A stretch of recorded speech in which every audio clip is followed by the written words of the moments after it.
All right, well, I guess we'll just start. How was your blood pressure there in the last couple It's innings? not so good. It's not so good. I asked the guys if they were trying to get us fired or hired, basically, and they said both. I don't know what that really means, but I also mentioned the dugout. It's insane how many Sundays I've been a part of that are just like that, and then Frank's probably able to quadruple that. So sometimes it's just nature of the game. I mean, it's late into the weekend, and there's a lot of things that have happened preceding that Sunday, and you just got to find a way to win. And I know the Vol fans watching on TV, or my family watching on TV, saying that isn't exactly how it's supposed to go, but at the end of the day, we met in right field and met on good terms. Obviously, the offense was the story today. Got production kind of up and down the lineup. It seemed like every time they would throw a punch back, you guys were able to respond. Can you just talk about their resiliency there for the offense? Yeah, they just kept coming. I really think both teams just kind of kept coming. Now the results will fluctuate a little bit, but in order to be prepared the way we were, or being prepared the way we were, I should say, really made an impact on the game because their bullpen's a little depleted, and we got in there pretty quick, probably quicker than they wanted to be.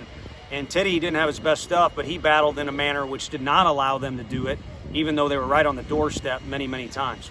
Hey, can you just talk about more on Tidwell's performance? Obviously, he hasn't had to kind of battle through an outing like that yet this year, but just the way he was able to get through and give you guys some innings that you really needed. Yeah, he pieced it together. I mean, if you throw, it depends on how positive or optimistic you want to be about how many weekends you would get as a starter.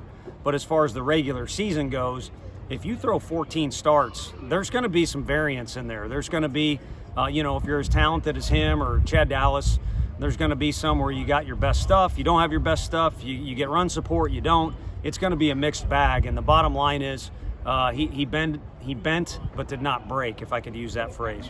And lastly, Kirby, another big-time performance out of the bullpen today. What can you just say about him again, what he's been able to give you guys in some big situations? Yeah, I mean, if you got hair like that and a mustache like that, you're probably going to be able to get some outs. But I think today's narrative was kind of the handling adversity. I mean, if we play catch behind him, he may finish that game. Who knows? It's easy to say now. But he did his job from the get-go, but did his job even better when we, didn't necessarily play defense or catch behind him. Thanks, Coach. Congrats on the win. Thank you.